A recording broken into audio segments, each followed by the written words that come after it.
Ito ang Presidential Broadcast Service. Radyo Pilipinas. Radyo Publiko Ng bagong Pilipinas para sa bagong Pilipino. Naghahatid ng mahahalagang balita at impormasyon na guugnay ng pamahalaan sa sambayanan. Tulay sa himpapawid ng serbisyo publiko. Radyo Pilipinas. Radyo Publiko. Ang boses ng Pangulo. Sa Iloilo, Radyo Pilipinas. 585 AM. Philippine Standard Times 4:15 sa hapon. Gikan sa hulot balitaan sa PBS, Radyo Pilipinas, Iloilo.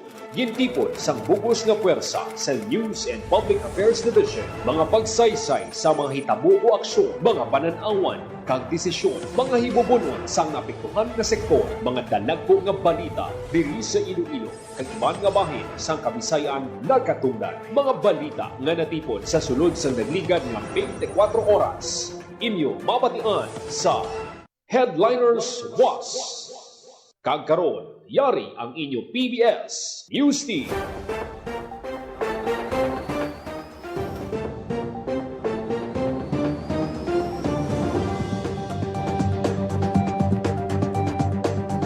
Mayong hapon, ini ang Headliners Was. Martes, Marso 3, 2026. Inang inyo tag balita, Joseph Paul Noblesa Tarosa. Kagkaroon sa mga Pangulong dinalan. PBBM ginapasulabi ang kahilwayan sa mga Pilipino sa Middle East. OCD hugot ang koordinasyon sa DMW kag OWA sa paghatag suporta sa mga apektado nga OFW sa Middle East. 4 ka milyon nga doli Integrated Livelihood Program gin turnover sa Iloilo City Government. Kagkaroon sa detalye na sang aton mga balita. Radyo Pilipinas. Radyo Pilipinas News. Nagapabilin nga prioridad ni Presidente Ferdinand R. Marcos Jr. ang pagpatuod sang kahilwayan sa mga Pilipino nga yara sa Middle East. Sa press conference nga ginpatawag sang Chief Executive, ginsiling-sining nga una dapat nila masiguro nga hilway ang mga Pilipino samtang naghihimo sa mga pamaagi agod makabalik sa Pilipinas sa mga luyag magpa-repatriate. Suno sa presidente padayon nga nagapangita sa pamaagi ang gobyerno para sa himuon nga repatriation kay makatalagam ini nga himuon sa karon magod masyado kakululbaan ang sitwasyon. Hindi man opsyon ang paglupad sa eroplano bangod sang halos siradong airspace sa mga apektado nga lugar. Kung himuon naman ang byland nga pagbiyahe, delikado man bangod kung makita ang madamo nga salakyan ang mga nagatiruhay nga mga militar, basi mabomba ang mga nag-repatriate bangod sang misidentification. Ngayon panugyan sang presidente nga magpangita na isang hilway nga area sa din pwede nga makapabilin anay kaglikawan ng mga lugar nga makatalagam.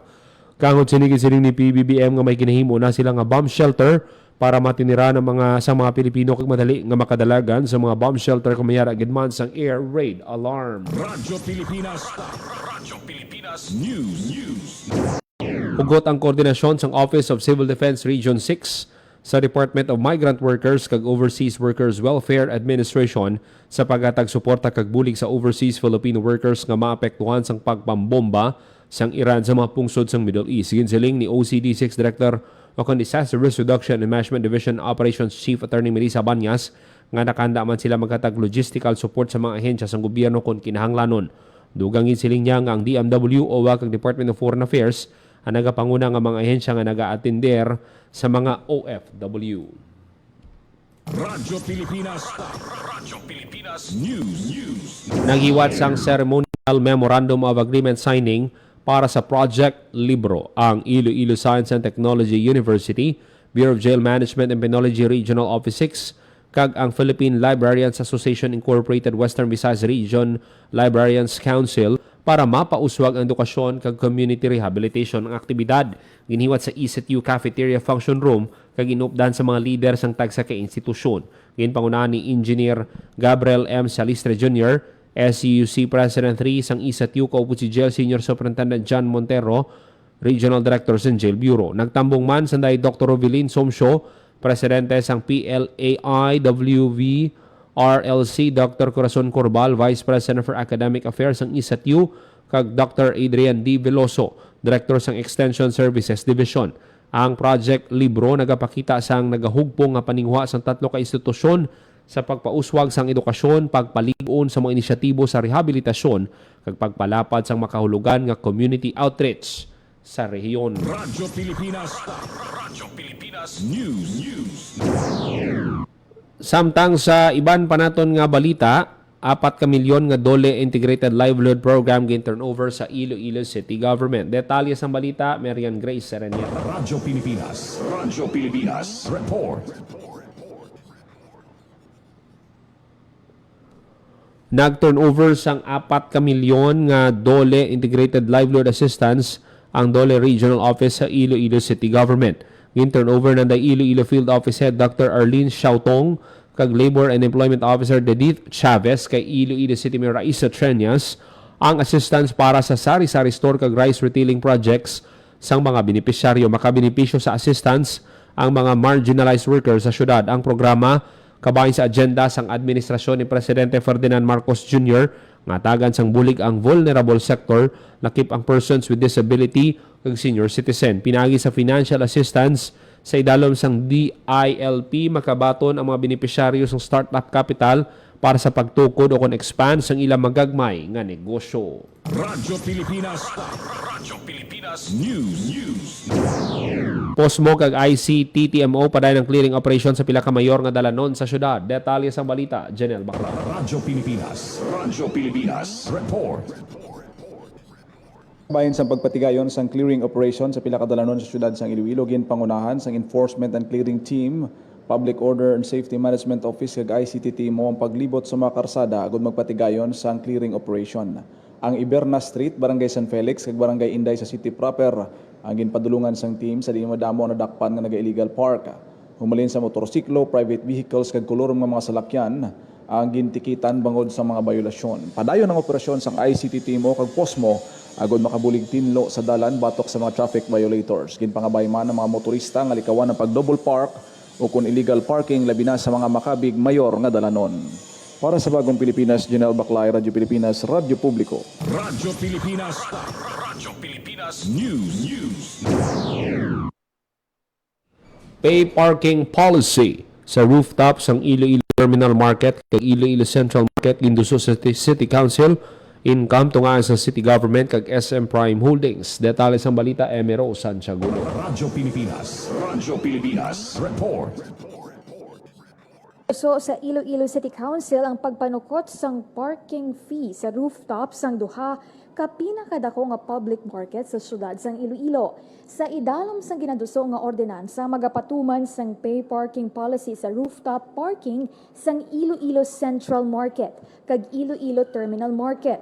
Base sa ordinansa na desisyonan sang Contract Management Committee nga ang rooftop parking spaces sang duha ka merkado publiko iga-operate kag i-manage sang private partner nga amo ang SM Prime Holdings. Magatunga naman sa income sa pay parking ang Iloilo City Government kag ang private partner. Ang CMC gintukod base sa PPP contract sa tunga sang Iloilo City Government kag SM Prime Holdings. Kung madumduman, Oktubre sang tinalikdan nga tuig sang ginbuksan ang Iloilo Terminal Market kag Iloilo Central Market matapos ipaidalom ini sa public-private partnership. Sa idalom sang PPP, ang SM Prime Holdings ang nagpondo sa konstruksyon kag redevelopment sang duha ka merkado publiko nga naglabot sa 1.5 billion pesos. Yara naman sa 500 kasalakyan ang saranga ma-accommodate sang rooftop parking space sang duha ka merkado publiko. Para sa Bagong Pilipinas, Emerald Santiagudo, Radyo Pilipinas, Radyo Publiko. Radyo Pilipinas News. Pagpadasig sang releasing sang pending ang mga ORCR sa mga motorcycle dealer ginmando sang LTO sa Semirara Island. Detalye sa balita, Janelle Baclaw. Radyo Pilipinas Report. Ginpangunahan sang Land Transportation Office Antique Caloya Extension ang proseso sang madasig nga pag-release sa mga pending official receipts kag certificate of registration sa mga motorsiklo sa Semirara Island, Caloya Antique. Kasunod sa pangabay sa mga motorcycle owners ginpangunahan sang LTO Caloya Extension Office sa pagpamuno ni Miss Mary Jane Roa ang paghiwat sang on-site visit sa motorcycle dealers agud mapadasig ang mga requirements. Hindi malipod santo sa reklamo sa madamo nga motorcycle owners sa isla. May mga ORCR nga wala pa may issue sa malawig nga tinion ka nagalabot pa nga tinuig ini maproseso. Ginpanomdom ni LTO Kaluya Chief Rowa nga responsibilidad sang motorcycle dealer ang pagproseso kag pag-release sang registration paper sa ilang mga kliyente.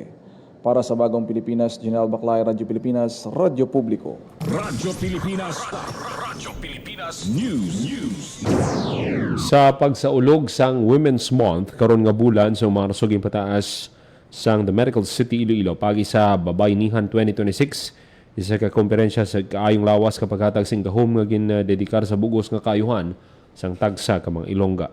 Pinakadako ining komperensya sa kaayong lawas sang kababaynhan sa Iloilo ang Babaynihan 2026 sa Marso 7, 2026 ngayon sa Courtyard by Marriott, Iloilo. Ang komperensya nagapakita sang nanuhay-tuhay nga mga babae nga nagarepresentar sang nagkalaylain nga hugna sang pagkababae halin sa pagka-teenager, pagka-iloy, pagkadto sa pagtukod sang karera kag ang grasya sang pagtigulang nga nagatipon sa mga eksperto sa klinika kag mga tiglawas gikan sa mga sektor sang LGU kag sektor sang negosyo. Highlight sa event amo ang presensya ni Kay Abad, actress nga nakabase sa Sugbo, Cebu. Si Abad naka-eksperyensya sa pagbalanse sang karera, pamilya kag personal nga kaayuhan. Nang panya nga adlaw-adlaw nga pagpanghangkat nga ginatubang sang kababaynhan sa nagadako nga urban communities para sa syudad sang Iloilo. Ipaambit niyang iya personal nga pagpanglakaton sa ikayong lawas, balanse sang kabuhi kag pagkailoy nga nagatanyag sa matuod, relatable nga mga pananawan nga nagatagahom sa mga kababaynhan sa pagdumala sang ila kaayuhan, pagtinguha sang ilang makatuyuan kag mag-uswag sa tagsa ka papel nga ila ginabaton ang kampanya sang babaynihan nagapakita man sang pinasahi nga women's health sang TMC Iloilo. Mga serbisyo sa sentro halin sa abanse nga pag-usisa kag pag-atipan sa panganak tubtob sa menopause pagdumala kag pinasahi nga mga operasyon pa sa pagtingob sang klinikal nga pagka-ekscelente sa community-driven events na pabaskog sa TMC Iloilong posisyon sini bilang nagapangunang healthcare partner para sa mga kababaynhan sa Western Visayas. Samtang ginasaulog sang riyon ang bulan sa mga kababaynhan, ang babaynihan nagatindog bilang isa ka selebrasyon sa kusog, kabakod kag tagipusoon sang mga Ilonggo. Hindi lamang ini isa ka kampanya, isa ini ka paghulag padulong sa palaabuton sa dinantag sa kababae ginhatagan sing kahom sa pagkabuhi sang iya pinakamapagros, pinakamaayo nga kabuhi. Ang komperensya bukas sa tanan nga Ilongga sa mga magtambong magparehistro pa sa pagbisita sa TMC Iloilo Facebook page. Radyo Pilipinas. Radyo Pilipinas News. One-lane road closure ipatuman sa porsyon sa ginakayong nga buhang flyover. Detalye sang balita, Janelle Baclaw. Radyo Pilipinas. Radyo Pilipinas. Report. Temporaryo nga seraduhan sa mga motorista ang porsyon sa buhang flyover sa buhang haro kasunod sa nagapadayon nga repair. Sa anunsyo sa Department of Public Works and Highways Region 6, lakip sa pagaseraduhan ang dalan padulong sa Coastal Road.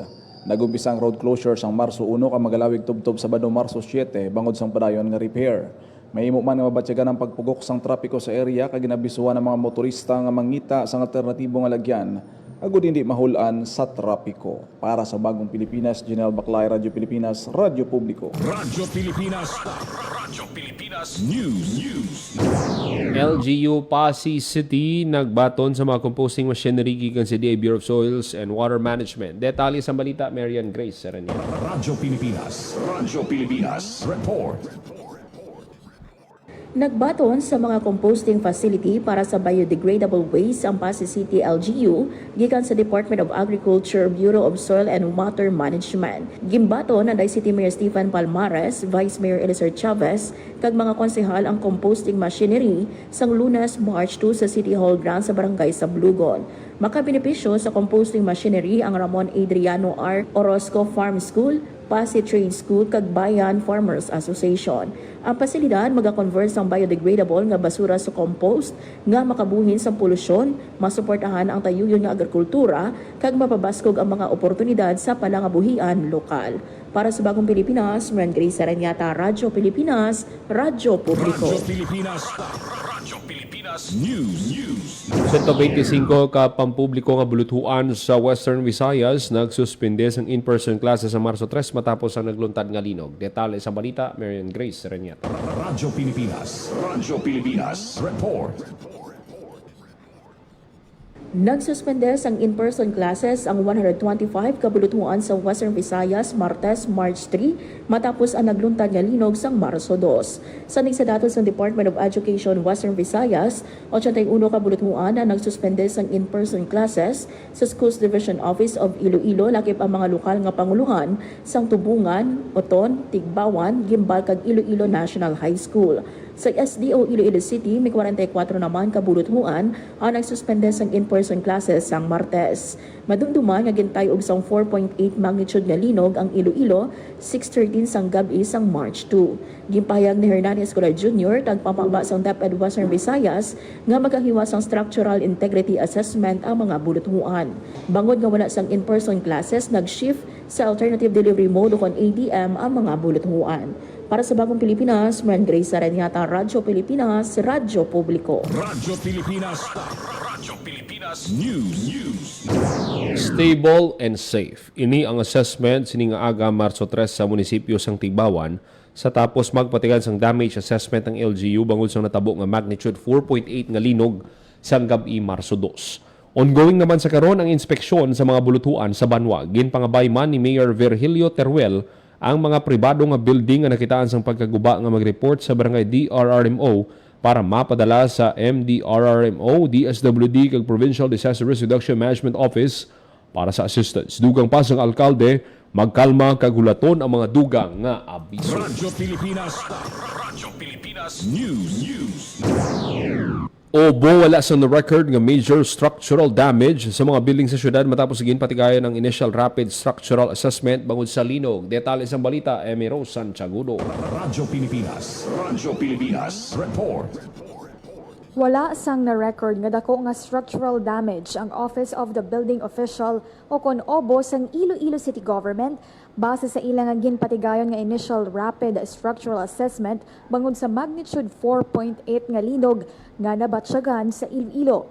Una na nga ginbando ni Iloilo City Mayor Raisa Treñas nga magpatigayon sang rapid structural assessment ang OBO sa mga merkado, condominiums, BPO facilities kag mga building nga ginapanag-iyahan sang Iloilo City Government. Sandig sa datos sang Iloilo City Emergency Operations Center, as of 10 a.m. sang Marso 3, may na-record nga structural damage sa Ingore Elementary School.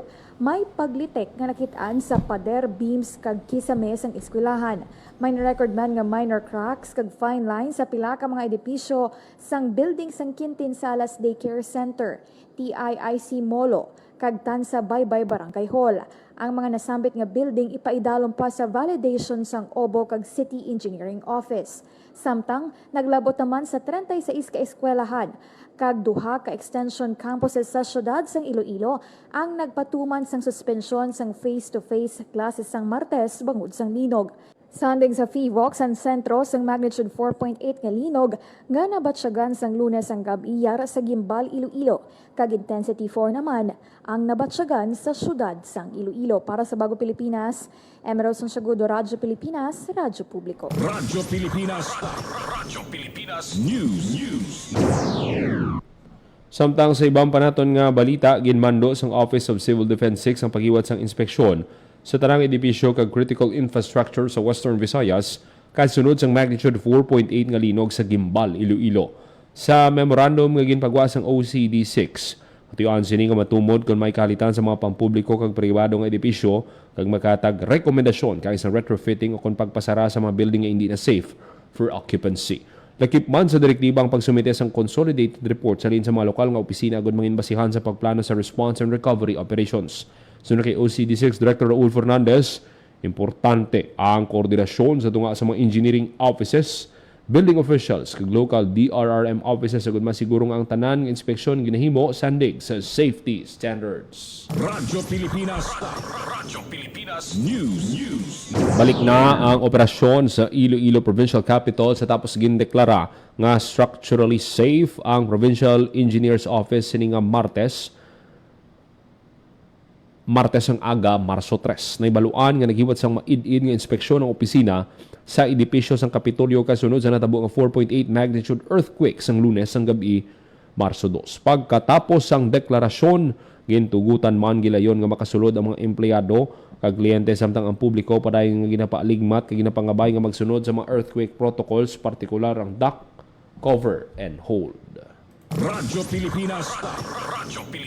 News.